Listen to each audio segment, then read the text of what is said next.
సరే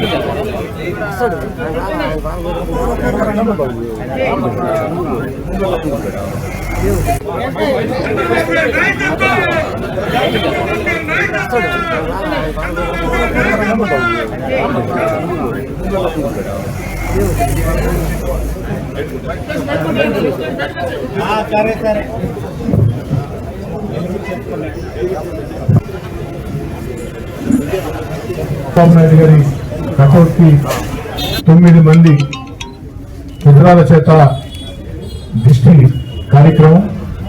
9 మంది విగ్రహాలు పవిత్రమైనటువంటి మనసుతో నిండు నూరేళ్లు ఆయురారోగ్యాలతో చంద్రబాబు నాయుడు గారు ఉండాలని ఆ 9 మంది విగ్రహాల చేత ఈ యొక్క దిష్టి కార్యక్రమం. అదేవిధంగా గత వైఎస్ఆర్ కాంగ్రెస్ పార్టీ విధానాలతో రాష్ట్రం ఆర్థికంగా దివాలా తీసిన ప్రజలందరి ఆశీస్సులతో ముఖ్యమంత్రిగా ఎన్నికైనటువంటి చంద్రబాబు నాయుడు గారు ఆర్థికంగా సర్వనాశనం అయిపోయిన ఆంధ్ర రాష్ట్రాన్ని గాడిన పెడుతూ ఆర్థికంగా ఎన్ని ఇబ్బందులు ఉన్నా సంక్షేమ కార్యక్రమాలు కొనసాగిస్తూ ఎన్నికల్లో ఇచ్చిన హామీలు ఒక్కొక్కటి నెరవేర్చుకుంటూ వస్తూ మరోపక్క వాడలా అభివృద్ధి కార్యక్రమాలు చేపడుతూ ముందుకు సాగుతూ ఉన్నారు. అంతేకాకుండా ప్రపంచంలో రాజధాని లేని రాష్ట్రం ఆంధ్రప్రదేశ్.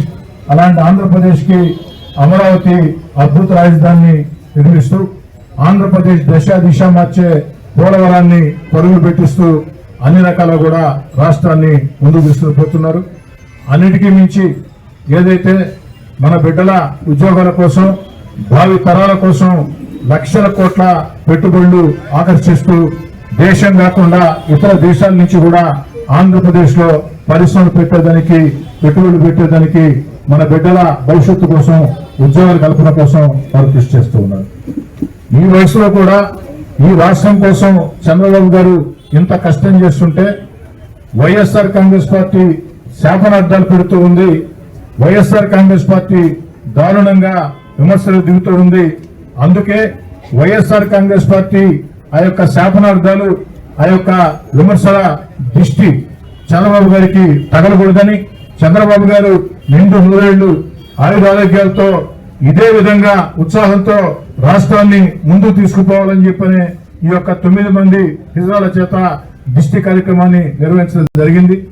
అంతేకాకుండా ఇక్కడ ఏదైతే తెలుగుదేశం పార్టీ నాయకులతో పాటు చంద్రబాబు గారు ఎన్నికల్లో గెలుస్తూనే నెరవేర్చినటువంటి అనేక హామీల్లో ఒకటైనటువంటి అవతాతలకి పెన్షన్ల పెంపు, అదేవిధంగా దివ్యాంగులకి పెన్షన్లు, వితంతువులకి పెన్షన్లు ఏదైతే ఆ కార్యక్రమం ఉందో ఆ అవతాతల ఆశీస్సులు, ఆ దివ్యాంగుల ఆశీస్సులు, ఆ మహిళల ఆశీస్సులు చంద్రబాబు గారికి ఉండాలని చెప్పని వారిని ఈ కార్యక్రమంలో పాల్గొనేటట్టు నిర్ణయించడం జరిగింది. అదేవిధంగా భావి తరాలు ఇక్కడ వివిధ ప్రాంతాల నుంచి చదువుకున్నటువంటి పిల్లలు చాలా మంది వచ్చి ఉన్నారు. వారందరూ కూడా భవిష్యత్తులో ఆంధ్ర రాష్ట్రంలో ఉద్యోగాల కల్పన కోసం చంద్రబాబు గారు చేస్తున్నటువంటి ఆ యొక్క కార్యక్రమాలకి సంఘీభావంగా జన్మదిన సందర్భంగా ఇచ్చేశారు. ఈ సందర్భంగా ఒక్క మాట చెప్పి ముగిస్తాను. 25 ఏళ్ల ముందు చంద్రబాబు నాయుడు గారు కంప్యూటర్లు అంటే చాలా మంది ఎగతాళి చేశారు. కంప్యూటర్లు కూడు పెడతాయని. మరి ఈనాడు కంప్యూటర్లు కూడు పెట్టడమే కాదు, గూడు పెట్టాయి. ప్రపంచంలో అత్యధిక స్థాయిలో తెలుగు వాళ్ళు, 2 తెలుగు రాష్ట్రాల వాళ్ళు కంప్యూటర్ రంగంలో స్థిరపడ్డారంటే చంద్రబాబు గారి ముందు చూపే కారణం. మరి ఈనాడు ప్రపంచం అంతా కూడా క్వాంటమ్ వ్యాలీ చూస్తూ ఉంటే క్వాంటమ్ వ్యాలీ అంటూ ఆంధ్రప్రదేశ్ ని అగ్రగామిలో పెట్టాలని భారతదేశంలో అందరు ముఖ్యమంత్రుల కంటే వేగవంతంగా చంద్రబాబు నాయుడు గారు ఆ క్వాంటమ్ వ్యాలీని చేపట్టడం జరిగింది. అంటే కేవలం ఓట్ల కోసం ఆలోచించే వ్యక్తి రాజకీయ నాయకుడు, కానీ రేపటి తరాల కోసం, భవిష్యత్ రాష్ట్రం కోసం ఆలోచన చేసే వ్యక్తి రాజనీతిజ్ఞుడు. అలాంటి రాజనీతిజ్ఞుడే చంద్రబాబు నాయుడు గారు. నాకు కూడా చాలా చాలా సంతోషంగా ఉంది. చంద్రబాబు నాయుడు గారు లాంటి ఒక రాజనీతిజ్ఞుడు, అపార అనుభవం కలిగిన వ్యక్తి, అలాంటి వ్యక్తి ముఖ్యమంత్రిగా ఆ యొక్క పార్టీలో ఎమ్మెల్యేగా నేనుండటం, నేను పనిచేయటం నాకు కూడా చాలా చాలా సంతోషంగా ఉంది.